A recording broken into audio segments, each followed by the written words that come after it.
and we're here today to discuss reward.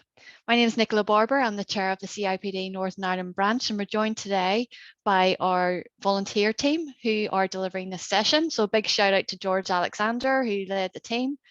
Sharon Bridge is going to take us through our panel discussion. Sheena Walsh and Caroline Ash, who are helping us in the background with the technology. So thank you very much to that team. We're joined today by a fantastic lineup of guest speakers, and I'm going to introduce them shortly. So this is our People Hub session. These are very interactive sessions, and we would encourage you all to put your cameras on. And I can see some of you have your cameras on already, which is great. It's lovely to see smiling faces, and for us then, for the speakers as well, so that they have some interaction.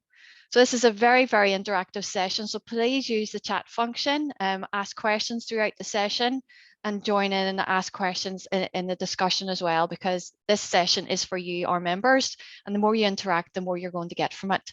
We will share our slides at the end as well with all delegates who have joined us today. So you're all very, very welcome. So the session today and this event will feature talks by subject matter experts from the worlds of consultancy and practice, with presentations covering both compensation and benefits and the topic of employee value proposition, so EVP. Mark McGowan from Mercer will speak on the compensation and benefit elements of reward, with a focus on the changing reward landscape, where organisations are going with their compensation and benefits arrangements, and how to link reward to strategic agenda. Then Helen Payne from Aon will speak on how EVP is evolving, its elements, and where organisations are focusing their attention in these volatile times. And then Gilmore will bring us into the practical reality of EVP in her organisation, Clanmill Housing. How has it changed, and where she feels it will bring them on the next phase of their journey. Then there'll be an opportunity for a panel discussion, and all the questions you've asked us throughout the session and during the panel discussion, we'll get to as many of those as we possibly can. So the more questions you ask will really, really help the wealth of that discussion. So thank you. So I'm going to introduce Mark now. So Mark is a senior principal in the reward and talent management for Mercer, and he is a lead consultant for UK Workforce Reward Advisory Support. Mark is a member of Mercer's Global Sales Performance Practice and has worked with organisations across Europe to align the reward structures with their business objectives. He is also a chartered member of the CIPD. So thank you so much, Mark, for joining us today. I'm going to hand over to you now for your presentation. Thank you. Perfect. Thank you. And very much kind of happy to be here with the CIPD in Northern Ireland. So today, what I'll be doing is taking you through a little bit of context around how organisations are evolving their total reward strategy. And, you know, some of the considerations in developing a modern total reward strategy, reflecting kind of what we're seeing from an external market perspective, and ensuring that, you know, as you develop those strategies, that they're reflecting really what's unique about your organisation as well. So we could just turn to the first slide. I think just, you know, to set some context when we think about total reward strategy and what we're trying to achieve, you know, clearly we're in an age of significant disruption, and organisations are really reassessing the fundamentals of what they do and how they deliver that. You know, they're looking at basically the why of reward, you know, thinking about how change to reward can support those organisations evolve their approach. So as we think about why we reward, it's important to consider really the kind of context within which organisations are operating, and, you know, think about really the macro issues that are impacting the way that organisations act, the way that employees think about employment, and the way in which essentially the future is likely to evolve from an organisational perspective. What we have on this slide is just some of the key kind of highlights of Mercer's research around talent trends, which starts to kind of draw out essentially those macro themes that it's worth having in mind as we think about kind of reward strategy.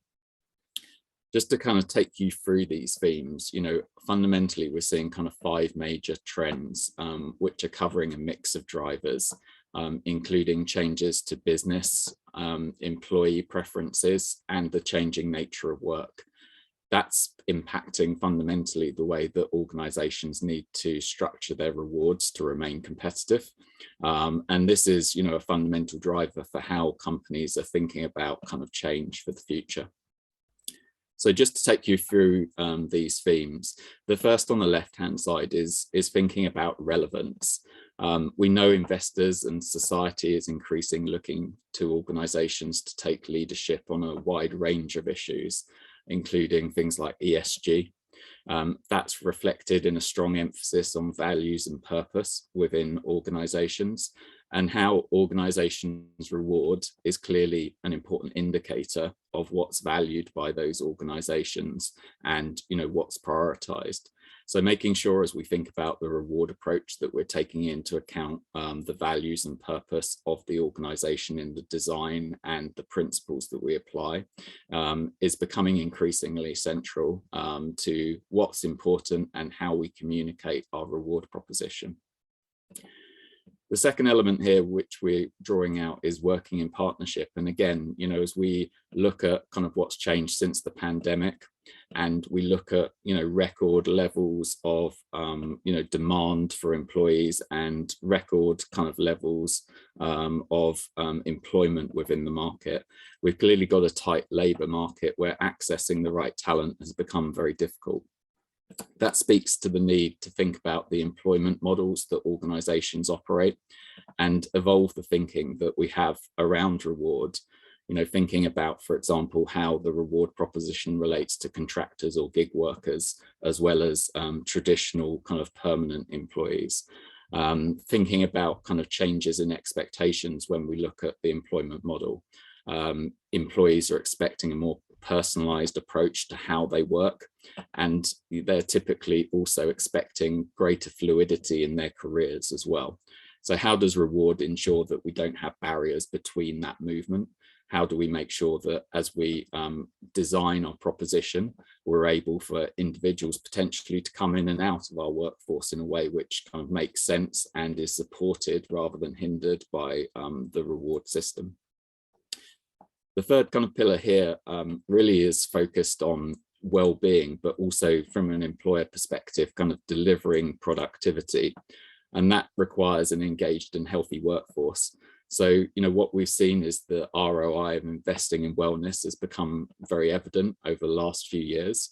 And, driving attraction and retention, it's important as part of that to make sure that the reward offering is supporting the right outcomes and the needs of each employee group.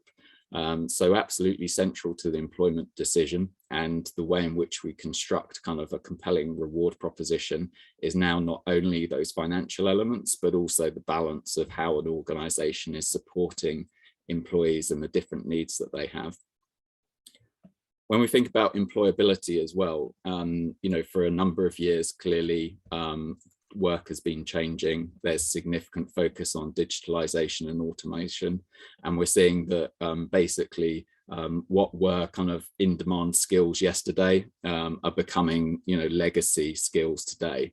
And so as for an employer and an employee, it's important that the structure of reward is able to support employees evolve how they contribute within an organization, and also should really signpost within an organization what's important and what's required for the future as well.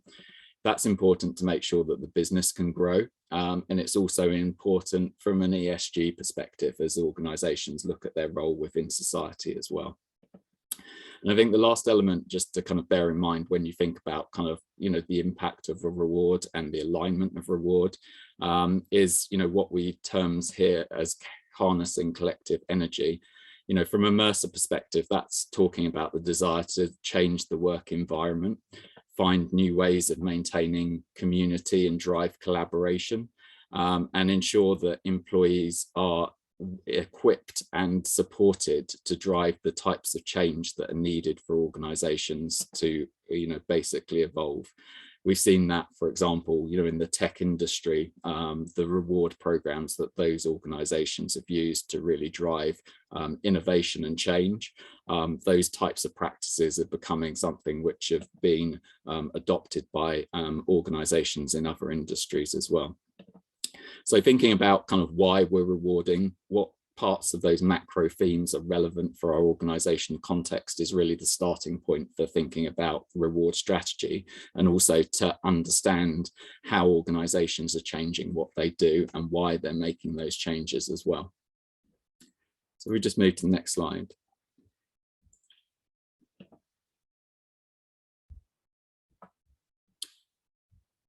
So what are we designing for? Definitions of reward strategy do vary. So being clear from the outset as to what's included is going to be important as you think about kind of what you're looking to tackle. In the CIPD, we've included the definition here, which helps us understand how reward strategy thinking has changed. Fundamentally, reward strategy and strategic reward, set the guiding principles for the design and governance that communicate what an organization stands for. And fundamentally, through kind of the principles that we set, we're able to test design on each component of reward and make sure that it's driving the needs of the organization. Where we see effective reward strategies, we're seeing those principles being set on a basis of beliefs that support the delivery of the business and talent strategy. And they also set out the consequence of the approach. So, for example, you might talk about providing employee choice to maximize the value to the individual, which is about driving clearly the ROI of spend for the organization as well, and making sure that you're relevant to each employee group. Or you might talk about kind of targeting spend to ensure we can engage talent to deliver our growth agenda. And again, you may be thinking about kind of where are our strategic priorities as an organization, and where do we need to make sure our reward system is able to, engage with that talent group in a way which is meaningful for them. As the definition of total reward recognizes here, reward's not just compensation and benefits, it's also important to think about the wider proposition. And in practice, many reward strategies continue to drive kind of the core programs, but it's important to think about how those principles reflect the wider holistic proposition that as an employer that you'll be providing as well. Ultimately, for many organizations, reward is one of the key drivers of indicating the cultural direction of the organization. And so having that alignment is really important to make sure this works. From our experience, from a Mercer perspective, we look at how kind of total reward should take into account a range of elements. We think about, for example, the purpose of reward, the segments that we're targeting, the comparator groups, how we position, what defines performance, and how we drive things like fairness, and how we make decisions around governance. So all of these things are really key in terms of, the checklist, if you like, of elements that we need to address as we think about strategy. So we wanted to explore the do's and don'ts of building a total reward strategy. Based on our experience, what you can see here is, the importance of taking a holistic approach to design. This model represents an evolution of thinking around engagement drivers from a 20th century view, where we see kind of loyalty contracts, the contractual elements being something which are emphasized by employers, focused really on meeting basic needs in terms of pay, benefits, and job security, through to a focus on engagement through careers, for example. As we're seeing kind of the shifting priorities of employees change, and also the pressures that organizations face in terms of making sure that they're relevant to their wider stakeholder groups, we're seeing that focus on purpose become ever more present in the way that we think about reward strategy. So, as we think about reward, it's important to consider what's unique about your organization and its proposition. Ultimately, the more that a reward strategy can reinforce the purpose of the organization and create an emotional connection with employees, the more successful you will be in terms of driving a strong ROI from the spend that you are making as an employer. What's important, as we've identified on this kind of slide, is making sure that as you design programs and think about principles, that you're avoiding mixed messages, ensuring that what's rewarded is aligned with the wider employment proposition. And that can be as simple as ensuring, for example, that career paths are operating in sync with the pay progression model that you have, and what's valued in terms of how you deliver and drive pay decision making. Ultimately, creating basically that alignment across the programs is one of the key elements that we see organizations do where they are successful in terms of driving value from their reward proposition. We just move to the next slide. Another element, in terms of taking that holistic view, is also to think about how you're able to differentiate your proposition as an employer, how the reward function can help the organization demonstrate competitive advantage. And many of our clients talk about their flagship policies, for example, those elements of the reward strategy that really demonstrate what they stand for. And really kind of like highlight and bring kind of focus on the values and the purpose of the organization. In order to be unique and differentiate yourself, it's important to take into account kind of perspectives from all viewpoints, as you can see on this slide. The market and the cost perspectives are obviously important, but they're almost like the controls for the reward strategy approach. They're essentially ensuring that you're informed about how the approach that you're going to take differs or compares to other organizations, and ensuring that obviously the approach that you have is sustainable over time as well. Where we see differentiation coming from is really understanding what's unique about your culture and what the organization does. And that reflects the purpose we saw, and it creates that emotional link essentially. So ensuring there's sufficient input in the approach that you take, hearing stakeholder views is important through this process. And it's also important to think about kind of not only where you are today, but also where culturally the organization wants to get to, and how reward programs can help potentially reinforce that direction as well. So we tend to see successful strategy redesigns involve significant stakeholder engagement from the business, linked through to other COEs, and they're focused really on making sure that that ambition for the full organization is really understood. So, as we do that process, sometimes what we find is that organizations are quite focused on what the organizational needs are, but they don't deep dive into what employees really want. And that's another important element of making sure that the strategy that we put in place is actually going to resonate and be relevant to the receivers of the reward programs themselves. So that's where kind of thinking about the employee perspective comes into play. And the tip that we would have here is really undertaking employee research to understand what's valued. And that's, something which will allow you to understand what can be dialed up, what can be dialed down, and also importantly understanding kind of what's similar or different across different employee populations that you have.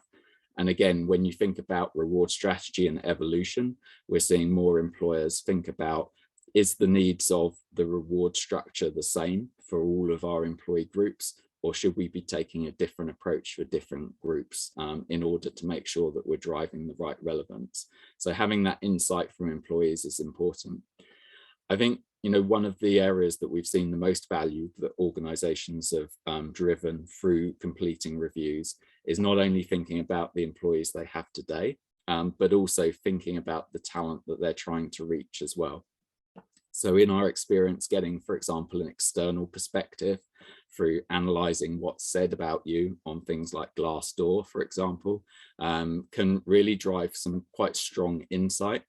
And, we've seen organisations also use tips like reaching out to their recruiters, understanding how they're perceived from a talent market perspective and what feedback candidates provide those recruiters around the proposition which is provided, in order to really understand kind of where value is driven from and what that looks like as well. A recent example that we had as an organisation supporting review of reward strategy was a client that offered upper quartile benefits across its entire organisation. Very generous proposition, considered to benchmark very well.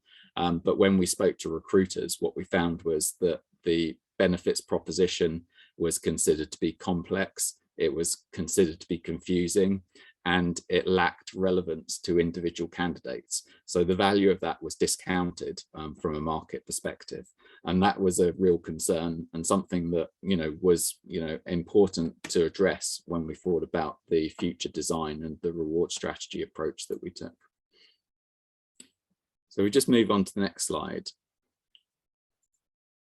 The third kind of area I would kind of encourage you to focus on when you're thinking about reward strategy is just recognizing really that not every element of the reward program delivery can reinforce all aspects of your reward strategy, which sounds very obvious, but it's important to be purposeful in the way that you link your objectives and your strategy to the way that the programs that you run operate.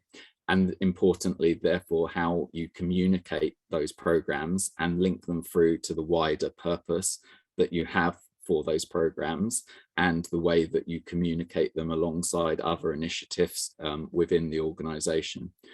It's important to think about kind of what elements of the program design portfolio you have are best suited to different kind of areas of emphasis of your strategy and your business needs, and think about kind of where in your structure your beliefs can be seen, essentially. This is a pretty simplified example that we're showing here, but hopefully it gives you a sense that, an organization can, for example, most likely drive its messaging around careers, its messaging around deployment, its messaging around evolution of skills, for example, through the way that it thinks about its base pay, and the way that, for example, those drivers of base pay may evolve for the future, including, for example, different types of proficiency and skill being recognized in a different way than they have been in the past. Thinking about kind of where your values can be seen as well is important. So, for example, how does variable pay look like within your organization? What drives performance and what defines performance? Again, these are areas where you can really reinforce kind of what's valued within the organization and make sure we've got that consistent approach to the structure that you're offering as well. Whilst these are pretty basic examples, hopefully it gives you a bit of a sense of how kind of thinking about this in a structured way can help you really focus the way that you design for the future as well. So we're just going to skip on to just some of the broader changes we're seeing from a design perspective to give you a sense of how organizations are thinking about kind of those challenges that we talked about at the start of the session, thinking about how that influences what they need as an organization, and looking at how that then impacts the way that they structure their reward packages for the future. So you can see on the pay side here, kind of 5 main themes that we're seeing from an external perspective on this. Firstly, thinking about the segmentation within the workforce. This isn't new, but it's something which organizations are spending more time thinking more deeply about. Where can we apply segmentation to different talent groups, which adds value to our organization and maximizes the value of the spend that we have available. Clearly, in the context of the current economic situation, thinking about kind of where your value drivers are, where it's appropriate to differentiate, where needs might be different, is absolutely critical to make sure that the spend that an organization has is targeted in a way which has the most impact on its ability to drive results. The second element here is what we've talked about in terms of shifting in what's valued, thinking about, for example, whether kind of traditional drivers of value are the future drivers of value, looking at things like, for example, skills-based pay to encourage individuals within the business to perhaps adopt new skills or try to broaden their capabilities in a way which makes sure that they are ready for the future as the needs of the organization and jobs change. Thinking about kind of what performance looks like within your organization is important as well. You know, has that evolved? Is there more balance between, for example, what the organization delivers and how it delivers that? How do we think about, for example, the way that individuals within an organization add value? We're seeing more organizations realize that individuals need to work more closely together in order to drive outcomes in a more fluid environment. And therefore, we're seeing reward strategies start to recognize that in shifting potentially from more individualistic approaches to more collective approaches of thinking about reward and things like shared ownership, for example, linking through to the purpose of organizations as well. And then things like creating connection and engagement with the organization, its values and its purpose, the behaviors. Again, we're seeing organizations shift quite substantially their investments towards programs like recognition, where we are able to really reinforce and celebrate what's unique about our organization and its structure in a way that you can't do through some of the more kind of established kind of fundamentals of reward delivery. And again, this is becoming increasingly important as organizations look to identify what's different about them and make sure that the reward system really supports and celebrates that as well.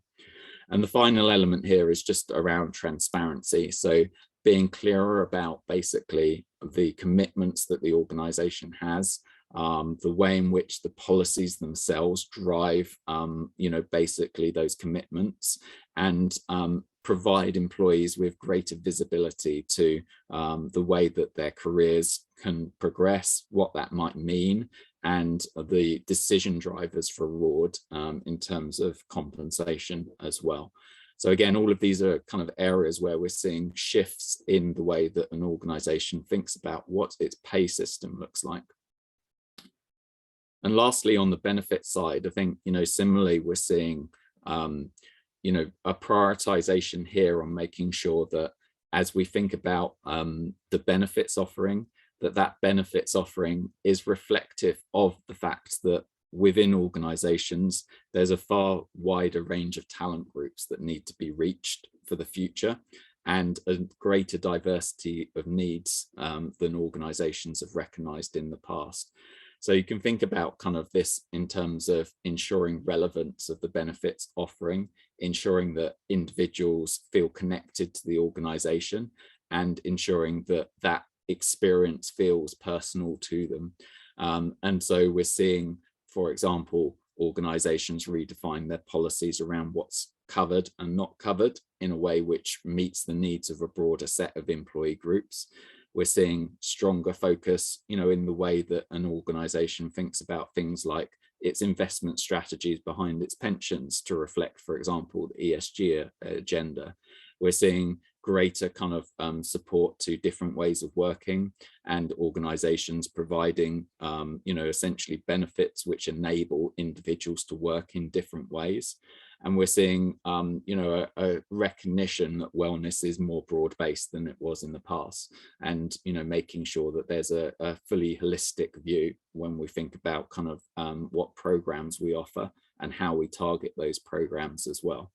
And fundamentally, in an age of consumerism, and in an age where individuals expect kind of messaging and programs to be personalized towards them, making sure that you've got that relevance in reward and benefits is absolutely key. And you can see that in terms of that last trend with respect to personalization, digital access, and the delivery of a consumer grade experience, which helps ensure that not only is the spend of reward well targeted, but you're also getting that appreciation and strong ROI off the back of it as well.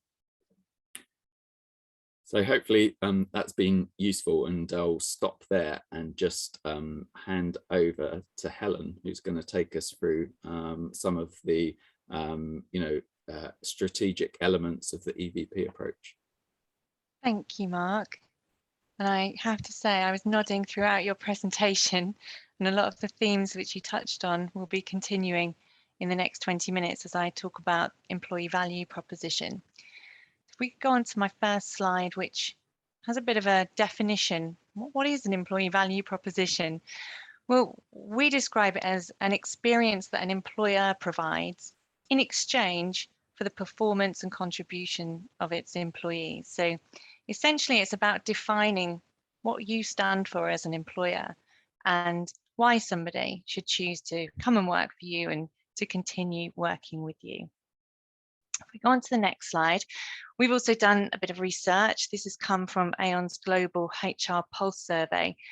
And I think we'll all recognise that we're in quite turbulent times where there is lots of change globally, politically, economically. You know, we've had the pandemic, lots to contend with. And nearly every client that I speak to is telling me that they are reviewing what they've got in place in terms of total reward, in terms of benefits, in terms of employee value proposition. And on this slide, we've got some of the key things that employers are telling us that they're looking to review at the moment.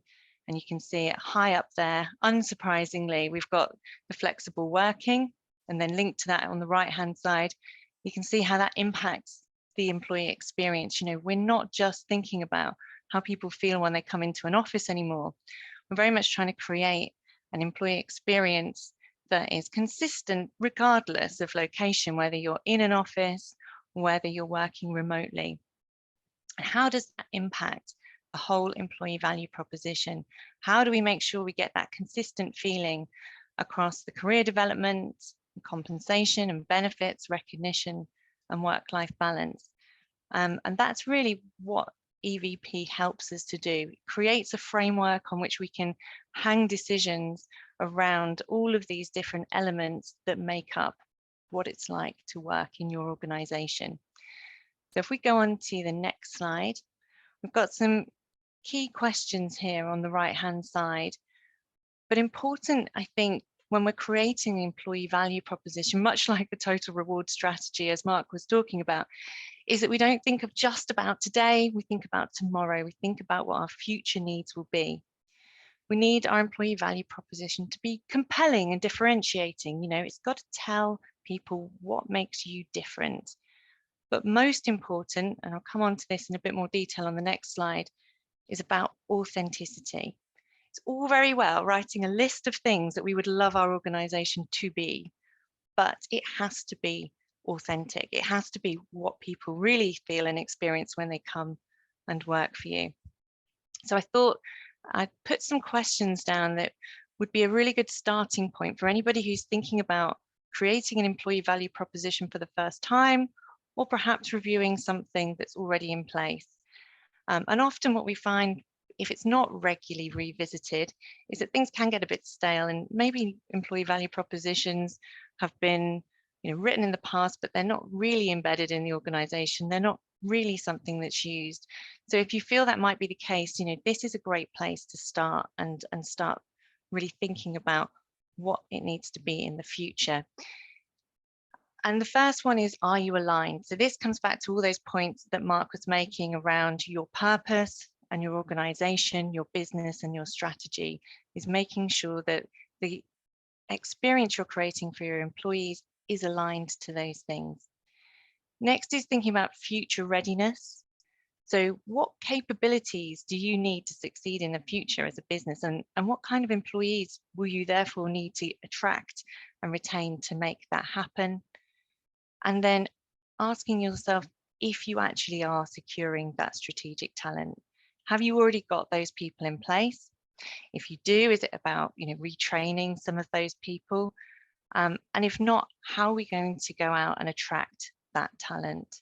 Who are we competing against in order to get hold of those people that are going to make our business successful in the future? So the questions that I would ask are, what do you want to be known for? What makes your business special?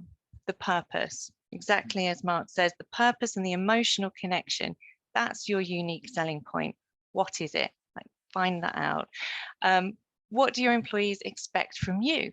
That is partly down to employee listening, which we've spoken about briefly, but also, market research as well, because we're talking about obviously the people that aren't yet in your organization too. So understanding the kinds of people you're trying to attract and retain is really important. And then lastly, what do you expect from your employees? You've got to make that really clear and encourage the right behaviors. And that comes back to some of those recognition points that Mark was making too. So if we go into the next slide, please. Authenticity. It is key, because without it, employees aren't going to believe the messages that you're giving them. So the first thing is really important, is to define what it is. Employees need to know what they need to do to contribute to the success of the business and how they can personally succeed in your business. That needs to be clear, so employees understand what your EVP is, what your offering is. The next part of the puzzle is to tell people your story. So this is the place to be. Our story is a compelling one and it inspires me. This is very much around the purpose piece. My values are aligned with the values of the business. The things that my company is doing make me proud to work here, make me want to continue to be part of the business. And the last one, align.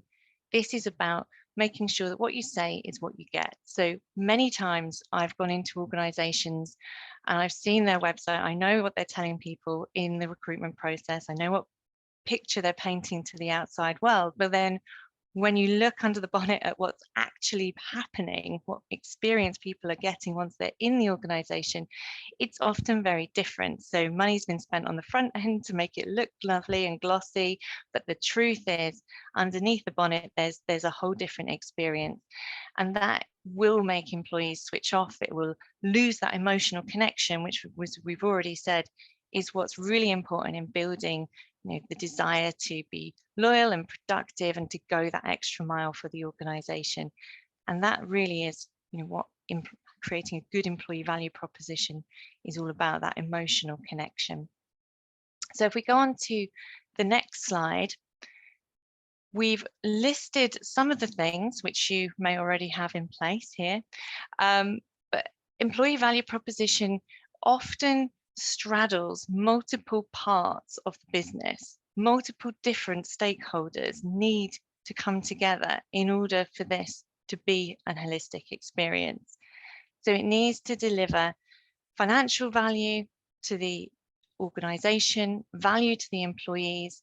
It needs to be competitive when we look externally, and it needs to have that strategic alignment, which we talked about, which means the first point is around understanding the business strategy.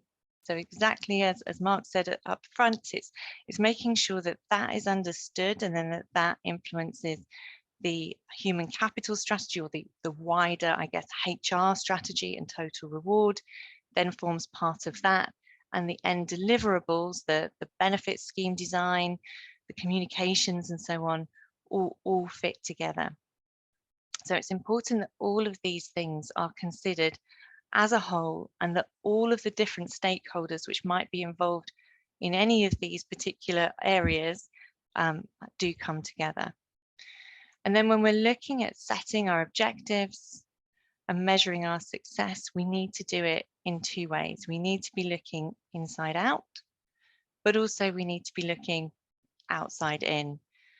So from the inside perspective, this is about understanding how your employees feel. What is their experience?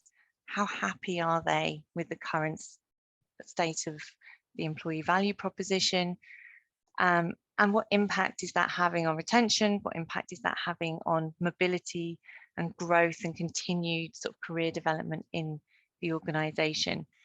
And the way you can do that is through employee listening. So we can do sort of traditional surveys, we can do online surveys and focus groups and all different things, but we must, I think, at the heart of creating an engaging employee value proposition, really understand what employees want. We also then need to look externally at what's happening in the market, and this is around the benchmarking and listening to as Mark said as well, you know, what are recruiters saying? What are people saying about why they did join the organisation, or indeed, you know, what of the people that didn't join the organisation? Was there an element of the employee value proposition that was putting them off? So there's lots of data and analytics out there to, you know, compare what you're doing with other organisations, and it's about tapping into that, your networks, your brokers, your consultants, industry events, networking, all the things like you're doing today. But data is key to making good decisions and building any business case for changing your employee value proposition. And then just got one more slide, if we can go to that. So this is very much the consultative approach which we take for all projects at Aon. It's a 4-stage approach. We start with the discover, develop, deliver, and then review, and then in fact it continues in a loop. But these sort of key steps are things that you can do yourselves with or without a consultant, which I think would help you get from where you are now to where you want to be. So in terms of the first step, discovery, that's about assessing the current state, engaging all of those key stakeholders, leveraging whatever data you have already available to you, be it from the sort of benchmarking that we talked about or the internal sort of employee listening piece, and then sort of mapping out what your competitive position is and really being honest. You're not going to be great at everything, but what is your USP? What is it that's really important to your organization? And then asking the question, do you really think that the employees would agree with that? Do they understand that, recognize that? And really sort of asking all of those key stakeholders these same questions, because what you might find is that there are some different opinions within your organization and competing priorities, and best to sort of thrash them out early. Don't work on this in isolation. This has to be collaborative. The next stage would be to develop. So identifying, what it is you want to do based on your research that you've done, and thinking about, the employees within your organization. How are we going to communicate what we want to do out to them as individuals? It's like the segmentation that Mark was talking about earlier. You can have one employee value proposition for all, but you need to think about how best to sort of engage all of those different groups with it. And then we're on to the delivery, having a roadmap and thinking about how we're going to deliver the communications themselves and how we're going to measure the impacts that this has as well. So presenting and getting the buy-in from the senior leadership team is going to be key. This cannot be a document that you write that sits in a drawer that's never looked at. It has to be embedded within the culture of the organization. So think about how best to do that. And then finally, review. This is about never being complacent, never assuming that things will just continue to be good because they're good today. We can see how volatile the world is. Things change, new challenges every week, it feels like at the moment, but at least, quarterly, we should be looking back and saying, has this actually had an impact? How do people feel as a result of the changes that we've made? And is there more we can do to better embed the principles and the values of our employee value proposition into how we behave as a business, not just, on the surface, but embedded within all of our policies and all of our HR programs. That's it from me. Obviously, bit of theory there, but I think I'm going to hand over now to Karen, who's going to talk about this in a real life situation and hopefully bring it to life a little bit more.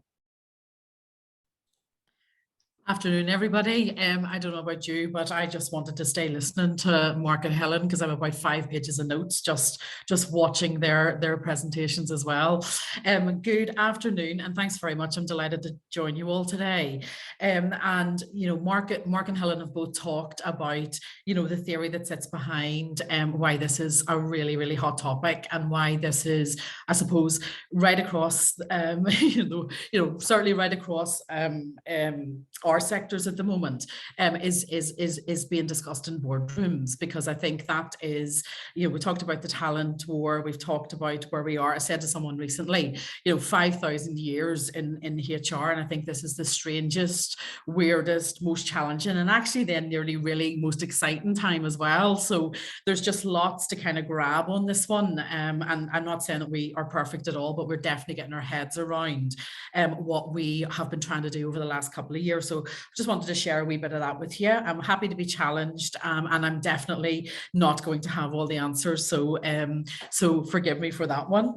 If we go to the first slide there, just want to tell you a wee bit about who we are, and not in the traditional sense, because I do think this does have a bearing on total reward. So we have about 5,600 homes, about 11,000 customers across Northern Ireland. So we're in every single council area, and we are in the business of providing social homes. So we are a social enterprise. We provide homes for older people, residential care, family houses, private ownership, and we have all of the talents that sit alongside being able to provide that. We have about 320 colleagues, and at the moment we have a labour turnover of almost 20% and a sickness absence rate of about 5%. And the reason why that's also really relevant for us is that is double from where we were, about double where we were pre-COVID. So that is really talking to some of the challenges that we have in our organisation just at the minute. And I know a lot of you as well are experiencing something similar, maybe not to that level. Our homes are part funded. We're a bit of an odd bunch. So we are not private sector and not public sector. We're a weird thing in between, okay? And again, I do think that is a bearing for total reward, because in Northern Ireland, we are largely a public sector economy, and we have a lot of public sector posts in Northern Ireland, and we have small private sector employers. And I think that does create a wee bit of a dynamic in terms of who is your competition, who are you competing with, what does that look like, a wee bit to Helen's point about really knowing, you know, segmenting your customers and knowing your market. And I say we are a values-driven organisation. We provide social homes to those that need them. And I'm going to be slightly facetious. We're not values-driven as in Enron. We're values-driven as in, you know, on the wall. And we truly are about, you know, we are a social enterprise with a social heart, and we are small enough for change to happen and land, but complex enough to be an organisation that this week has just, you know, borrowed £100 million of bond finance with a very different financing model, back to Mark's point around looking at, you know, with insurance providers in the US around that whole values driven, where do we borrow from. So we are a wee bit odd is the way I can say it, and then that brings a complexity to when we look at how you bring total reward in, and the types of skill sets and talent that we have in Clanmill. So where have we got to so far? Sheena, if we can take the next slide. So we were talking about this, we've been talking about this for a very long time in Clanmill, and I suppose we've done a number of things. We were the first housing association that moved away from local scales in 2000. So we were still quasi on scale points, tied up with local government scales, and had the package that went around it. But we were growing really, really fast. Like we had 10 and 15% growth. Someone said Chinese style growth. Well, yeah, it was that. And our pay and our terms and our conditions were just not keeping pace. So we moved away from that, moved to our own job evaluation scheme, and moved, I suppose, at that point. If you can imagine, that was fairly controversial. And we were the only housing association. And to date, I think are still the only housing association who have done that. That then took us on. So someone asked a question in the chat box, how often should you be reviewing this? You know, in our journey, it's been almost every 5 years, there's been something cataclysmic has happened. So, you know, we moved on then to 2007. We really questioned, you know, what does it feel like to work here? You know, at that time, about 150 employees, and really, really, really keen to make sure that we were a flexible organization even back then. We were teeny tiny in the scale of who we were competing with. And we were delighted we won the National Award for Working Families. Lovely fancy dinner over in London, but actually we can take no credit whatsoever for what was in that package that we developed, because we copied other organizations that were just better than us. And we boiled it down to what we could do in a small organization that made it manageable. And the total reward and work-life balance package at that time in 2007 and 8 was designed by the teams. So they worked really, really hard about what they valued, and that is what we then went with. And it was kind of ground up. It was ground up, and the things that we thought were going to be of a value to our people were not the things that won in the end. So I think, you know, there's kind of a learning in that as well. And that kept us in really good stead, because we saw sickness absence rates, we saw stability ratios for a long time of over 90%. We saw sickness absence rates really low. We saw turnover really low. And when we talk to a boardroom, because we have to report to a boardroom, when we talk to them about it, they kind of making the case for investing in this. You know, it kind of made its own case, and that kept us, you know, really, really kept us ahead for a very long time in terms of where we were coming from. So we kind of got almost like 10 years out of that. And we, at that point then, we're talking about then, well, how do we work more flexibly? So we felt like we had a really, really good package, and I'll share a wee bit of that with you. But also about the way we worked hard to do stuff around here. So we refreshed our job evaluation scheme a number of times, and then Mark has alluded to it, the world was changing. So we were still growing. We had new roles that we never, and new talent that we never had before around ICT and project management, and we got to be really big business very quickly.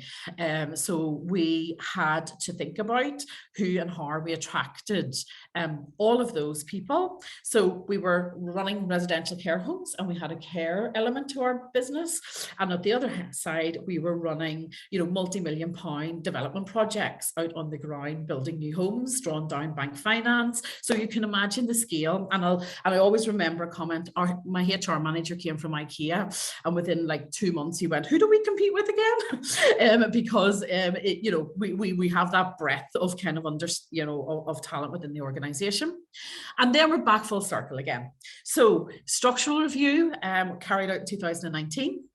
We put over £1 million invested in growth posts into the organisation from 19, 20 and into 21. And now we are catching our breath. And we are right back full circle again, looking at, we've just gone to procurement, and we have just appointed someone to work alongside us around our total reward, our pay strategy aligned to a new people strategy. So and that was quite broad and brave, and I don't know what that's going to look like when it comes back, but we kept it really, really open in that procurement, and we said, look, we just want to kind of rethink how we do everything again. We may have skills, we may not have, we may have an element of performance related pay, we may not have. We want to look at all that intrinsic stuff that you heard about today about what adds value, and we're keeping a really open mind. So we first cut of that is back at the end of November. Happy to share outcomes with you sort of when we know a wee bit better what that looks like, and then we have a journey between now and next June in terms of what we'll do around implementing all of that. So we've been working really, really hard on all of that. Next slide. So that's the journey to this point.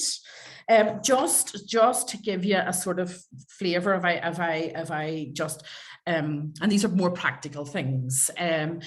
you know, we all of us have had to think about, you know, how we pay and what that looks like as well, even in terms of this, the environment that we're all in at the minute. And a couple of things really triggered us. You know, COVID, that thing I've said, obviously that really, you know, stopped everybody, I think, in their tracks. Our benefits package we had been developing over the last 10 years, so we were fairly flexible. There was a lot of flexibility built into Clanmill. You know, there was healthcare for all, day off for your birthday, annual leave that was really kind of, you know, generous. We had flexi time, a pool car system, a give and gain committee, you know, lots of examples in there. You know, GEM programs were young graduates, a young graduate program, and a lot of enhancements in terms of statutory, you know, more than statutory on maternity. And so we felt like we had a kind of decent offer, and the package, as I said, was voted on by staff themselves. And one of the things we talked about with them at that time was, when do you want us to step in and support?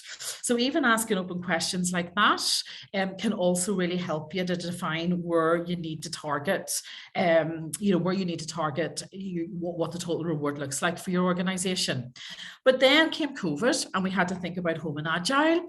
We removed core working hours, and touch wood, so far we haven't had any catastrophes in terms of what that looks like. We talked to staff about work being what you do, and not necessarily where you are. And we were already having that conversation before COVID, so we were pretty well equipped. We had teams, you know, we had personas created, we had flexible kits, we had, so we were already on that journey.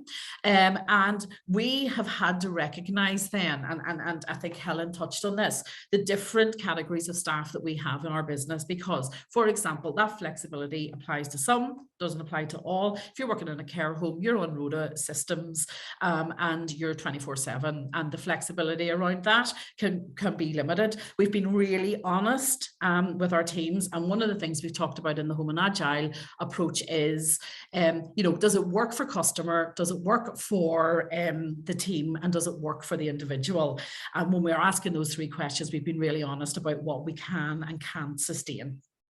So that's just giving you a flavour. There's more, but that's just to give you a flavour of it. If we go on to the next slide, I should apologise as well. I talk really fast, so if there's anything that anybody wants me to slow down on, please call it out. The challenges we face around this. We're a social enterprise, we work in social housing, and realistically our options are really limited, and we can't be all about paying upper quartile, but we do struggle to compete. So if you are looking at sort of market comparators at the minute, there is no doubt we've got pockets within the business that we're really struggling to attract talent with, and there's something about us then really revising, well, what, you know, back to that bit around, well, what else would encourage you to come here? And I do know that we have a lot of people who talk about the values of working in Clanmill, and that is an attraction, but there's also a cost of living issue going on at the minute, and that will push people further into kind of looking what the take-home pay looks like. So that's something we're struggling and something that we're looking at in our total reward at the moment. Don't need to say to people on this call, we have a tight labour market and recruitment market at the moment, and that drive for talent is really tough. People are a wee bit knackered and they're making different life choices, and I think we just need to be really mindful of that as employers. And when we're looking at our total reward, looking at our flexible working options, looking at the way people work and how they work, and being really mindful that, you know, someone is maybe going to be, you know, working a different working pattern to you, and how tolerant are we of all of that? And that's something we're all learning together, because what works for me may not work for somebody else.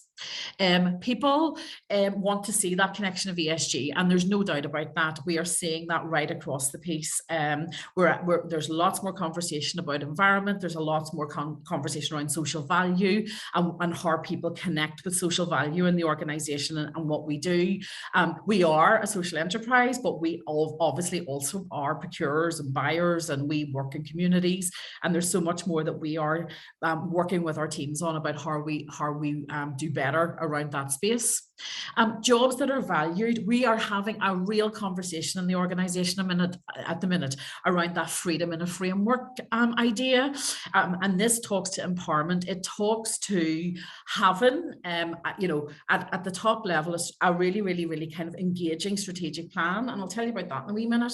Right the way down to operational plans, right the way down to your role profile, right the way down to, say, for example, how much decision do you have in budgets and budgetary management, and how can you just get on with it? And we are working really hard on that at the moment. We're not there yet, but we are definitely in a much better space. And one of the things I was going to say to you today is around that collaboration work. We have noticed over the last number of years, just happening before COVID, but really taking off during it. And that collaboration space of cross-functional, cross-departmental teams working on something to just achieve. And we can see the motivation levels, we can see the complexity, we can see the diversity in thinking. And one of the ones I was involved in recently, for example, you're thinking why, was a delivery of a new website and portal, a self-serve portal for our customers. On our mind for a long time. COVID pushed it, a team delivered it. We went live within 8 months, I think, of the procurement, and across kind of departmental team of people, not all senior, from all parts of the organization, really getting enthusiastic about what that customer offer could look like. And I think there's something about us thinking around what that looks like, around the motivation in the workplace, around why do you come here. I've mentioned the cost of living. Take-home pay becomes really important, and we've got to really be mindful of that. We moved to living wage for our hourly paid staff last year, and we will finish. We'll keep tracking that. And reconnecting and new relationships forming. So we've all been a kind of victim of the way we've been working over the last wee while, and that's becoming really important around, especially new people who've joined us, and for all of us, you know, sort of people who knew us pre-pandemic, and then people who joined in pandemic, and then people who are joining now. That offer all looks really different. So we're really spending a wee bit of time about reconnecting. We had a lovely event 2 weeks ago where everybody was in one space at the same time with not really any agenda, which was lovely. And if you can do something like that, it's really valuable. And then change. We are changing a lot, and pay and reward is really a motive. You know, it is very heightened at the moment. You need to turn on the news, and we are trying where we can to have really open conversations with people around what change looks like and what that means in terms of their day jobs. And I've put in brackets there, sounds easy, lol. No, it's not. And sometimes it can be a wee bit difficult, and sometimes it can be uncomfortable. You know, we have a money advice team in Clanmill, and they are dealing with people who are really struggling out there. And then, you know, they want to know, well, what does that mean for the way we charge rents? And what does that mean about the way we, say, for example, have eviction policies? What does that mean? What are we going to do? Because that maybe talks back to Helen's point again around that authenticity piece. You can't say one thing and then your actions kind of do something else. So we are having lots of conversations about, so that there's maybe a bit more shared understanding about, say, why things happen. So that is also going on. If we go on, I'm just conscious of time. I think I've got about 6 minutes. So just to round off, I know I've talked quite a bit kind of around what our journey has been, but just a few things here that sort of you know, that we've found along the way. Ask staff what they value. We thought uniforms would be a hit. You know, when we talked about, you know, making it easy for you, you know, they looked at us as if, are you completely mad? That's right down the pecking order. You know, please, can I have, you know, more dependence leave paid? So I think just ask them, and I think someone said that segmenting of your people is really important. What is really valuable for somebody may not be valuable for someone else, and I think that's also kind of really important around understanding that. And you can do it a different way. I don't think you have to have one size fit all. One of the examples of that was during COVID. We really looked after our care staff. We were all very, very comfortably working from home. Our care staff were keeping people alive. They were there, they were locked in. Some of them were living there. Some of them have left their own families. And we did not apologize apologize for that. We were really upfront about it. We, you know, we did a lot more for them than we did for anyone else. And we had, you know, people supporting that and not feeling kind of resentful of it. And touch wood, we had not one COVID death in any of our care homes. And I do think it was down to people, you know, working together. So, and how do you start to reward that? So I think COVID changed what skills we value in organizations as well. And there was, and society just needs to catch that up a wee bit. Check in if all of the opportunities are fairly and consistently applied. It may look really good in the work-life balance package, and it may look really good on paper, but if it's not, you know, fairly and consistently applied, then people won't recognize it.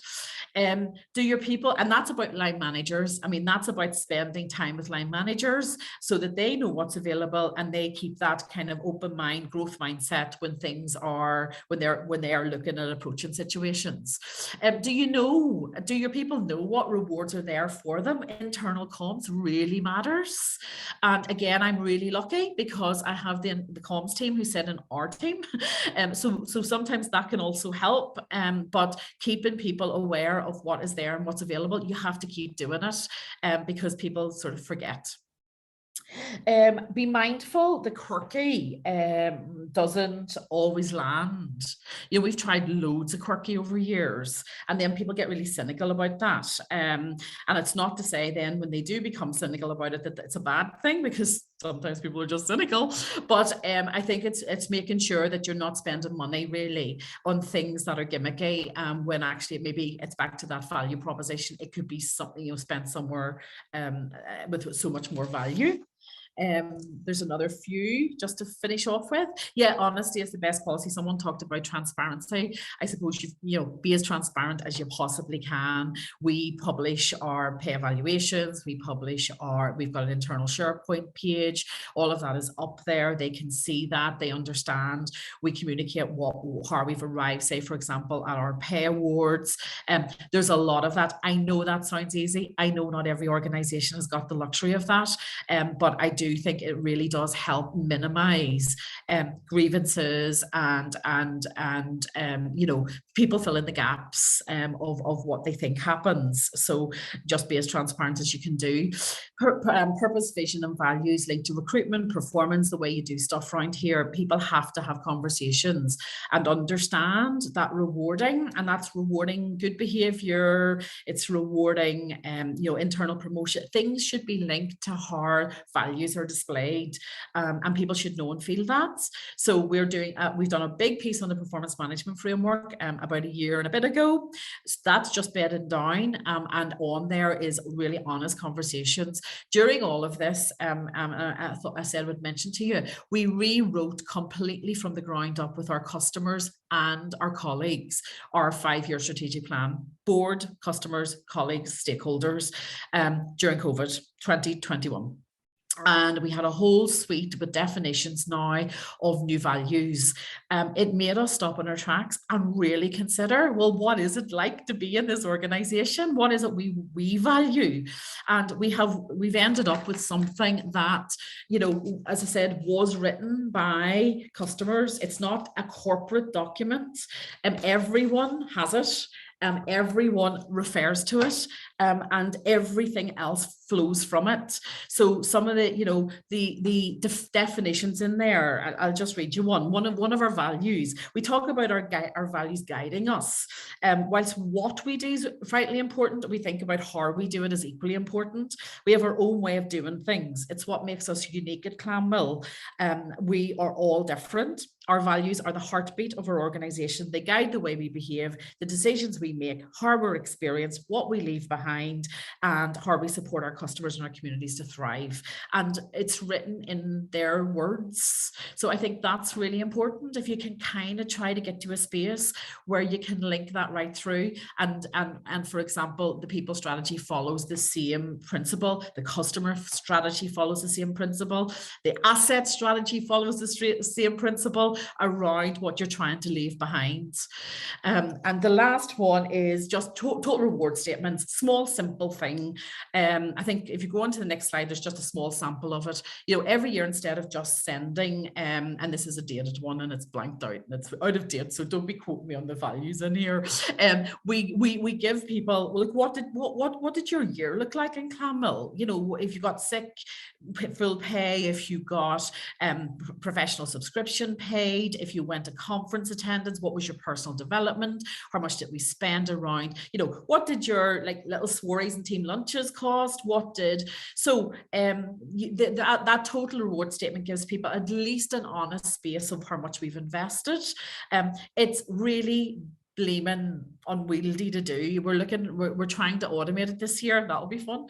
And there's a lot of kind of work in it, but people really understand. And I think we stopped it for a couple of years over COVID just because of resources. We're putting it back in again this year. And it really does talk to that bit around, it's quite simple, a wee bit time consuming, not gonna lie. And we've only got 320. So if you've got 30,000, you might want to, I'm sure you have an automated way to do it, but it also allows people then to understand when they're looking at other competition or looking out there, that they can compare apples with apples when they're looking at their benefits. That is a lot, and I raced through that. Final slide. I suppose one of the things that we are reflecting on in our new people strategy has just launched, and again written in a simple language with very kind of tangible tangible outputs in that, in terms of how we're going to measure whether or not it's successful and who's it successful for. But one of the things that we are thinking about as well at the minute in Clanmill is obviously we've got a little change coming around pay and structural change going on at the minute. We have a brand new chief executive who joined us in February of this year, and I suppose that was starting, someone said about starting from the top. Her and I's first 2 months was 22 2-hour update meetings with all of our colleagues right across day, night, evening, weekends, sitting down around, well, some of it was virtual, but asking just 2 simple questions. You know, why do you come to work here? and what really frustrates you? No managers present, and with agreement, I have to say, and that has given us a lot of food for thought about stuff that we've got to now focus on over the next number of years. We're not going to fix it next week, but we are certainly on a page. New Leadership Academy coming, new apprentice program just launched, work underway with pay, total reward and conditions, and then that reframing of, well, why do you come here? What is it that you come here for? So that's where we're at. Thank you so much, Karen. It's been really helpful to have a blend of both theory and practical application as always. So thanks for sharing all of that.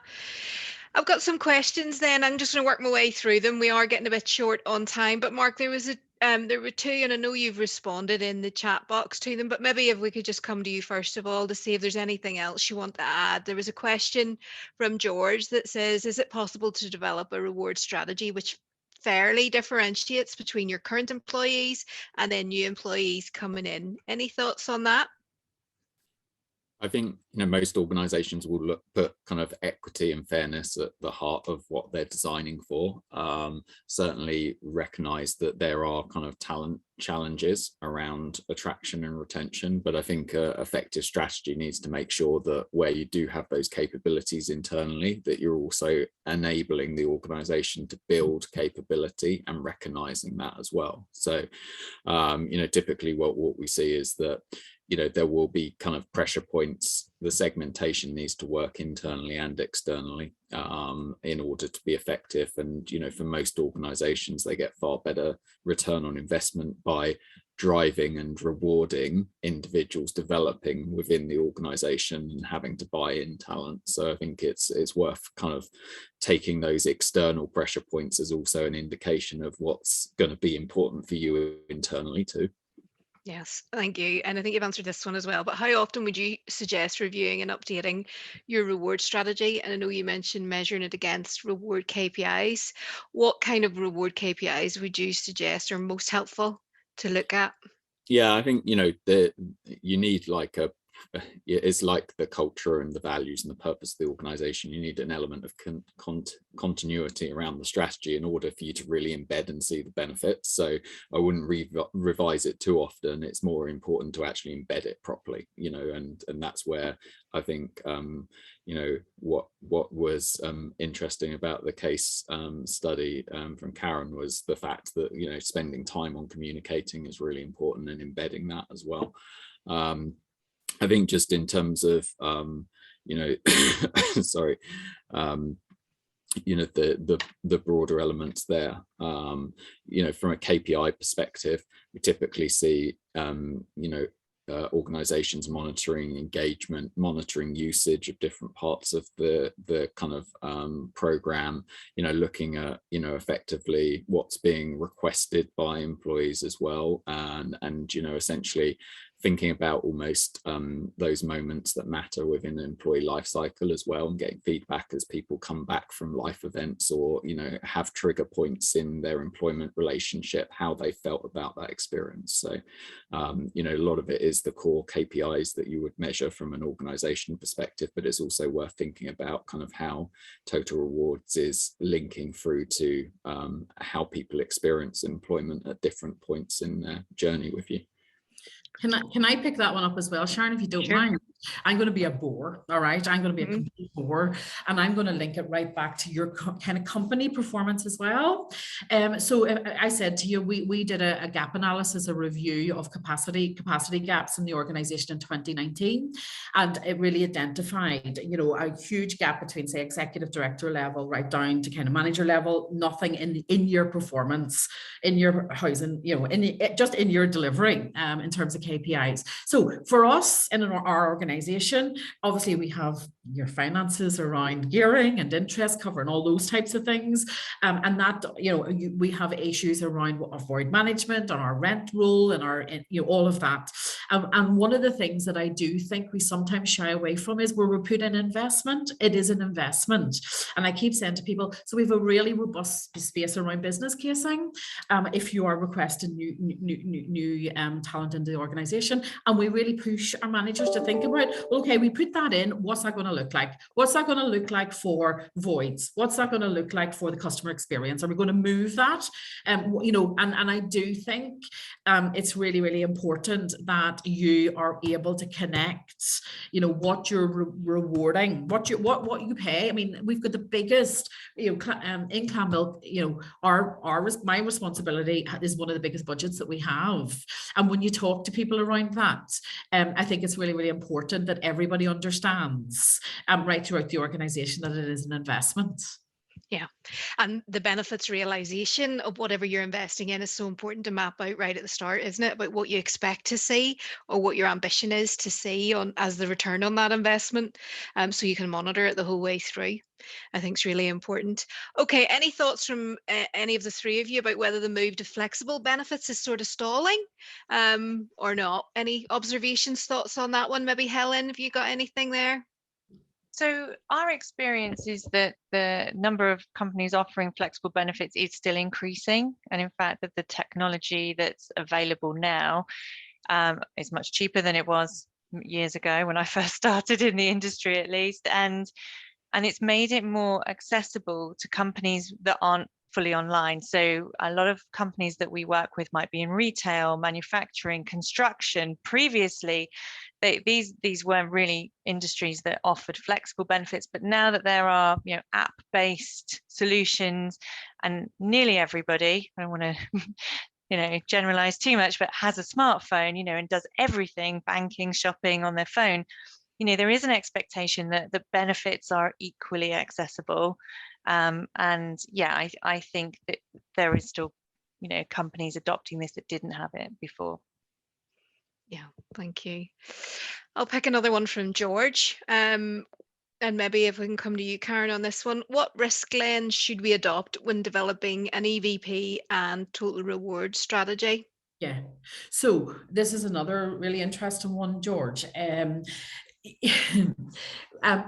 We have a corporate risk register, and our people, I said to you at the minute, we have a 20% turnover, and there's a value to that, and that sits right at the top of our corporate risk register. I'm not saying it's the top thing that we're talking about. Cyber probably overtakes that a wee bit, but we are talking, I mean, it is on our corporate risk register. So the board are looking at it, our audit committee our risk committee are looking at it, and we're looking at it. And when you're applying risk, sometimes I feel we are a wee bit risk averse as well. So I'm going to say this, and I know we all work in very, very different sectors, so I do think we need to be really careful. We of course apply an equality risk. So we're looking at, say, for example, what job evaluation looks like and how transparent we can be around that. If there is variations or differentials, I thought it was interesting to hear someone say, I think Mark was answering it. At the moment, we are asking our pay consultants, how do we operate a really fair job evaluation scheme, but also take account of market differentials? How do we have such a transparent space that we are actually able to share that? And I know that is uncomfortable, because you might be sitting and in a grade with somebody who you think is like pay, like value, and then all of a sudden, say, ICT or finance has driven, or in our case at the minute, assets has driven up where we're bringing people in. So I don't think there's any panacea to this, but I think you have to at least have a process for scoring it, considering it, scoring it, looking at what each of that kind of decisions that you put into the strategy are, how they're managed and mitigated. And actually, I think sometimes the risk element of it can be mitigated a lot around the transparency piece. And sometimes I think we hold ourselves back a wee tiny bit. Now, I know Philip has put a post in there, so I'm going to link the two things. Philip has put a post in there to say agile and flexible. How do you do that if you have trade unions, say, for example, who are really opposed to it? I haven't a clue, because we don't. And one of the things that I suppose, I used to work in manufacturing where we did, and it was very fixed, and changing anything was difficult at times. And I know there's a lot of sectors where, that would be the case, but to move the change. That's what I said earlier when I said we're small enough for change still to happen.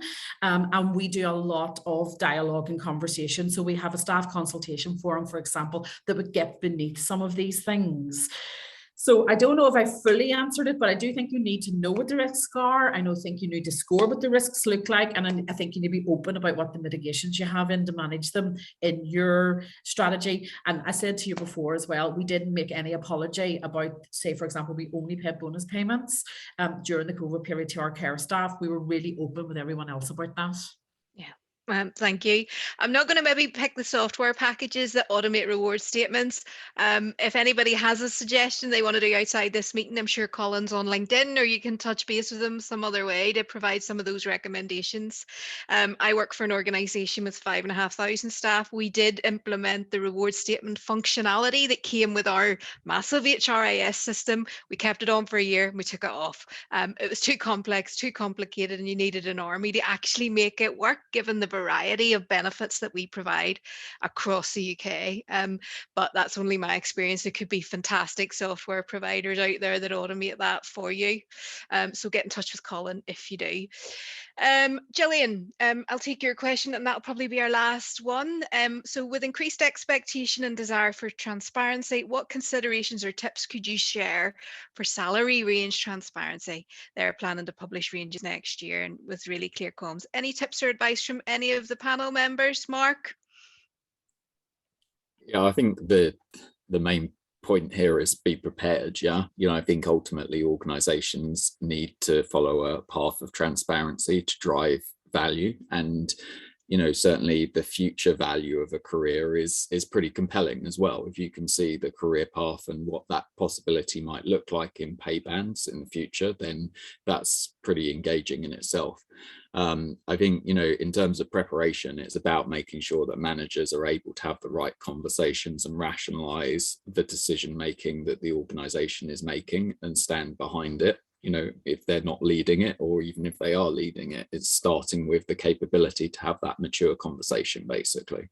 I think obviously there's work to do before you make that step around making sure your house is in order as well. The good practice around, making sure that you've got the right pay equity, that you've got kind of a rationale for difference, yeah, to Karen's point as well, you know, and ultimately that's going to be reflected back into your business strategy. It's going to be reflected back into the external market as well. So I think don't be afraid to actually call out differences where they exist, but have a good rationale for why those exist. Those differences are relevant for you, because saying the market does it this way isn't necessarily going to be the full answer for your organization. So I think, yeah, just make sure you're prepared. But I think ultimately that's the way we're seeing kind of employees wanting to be treated. It's a more mature relationship, and I think it's positive for the future.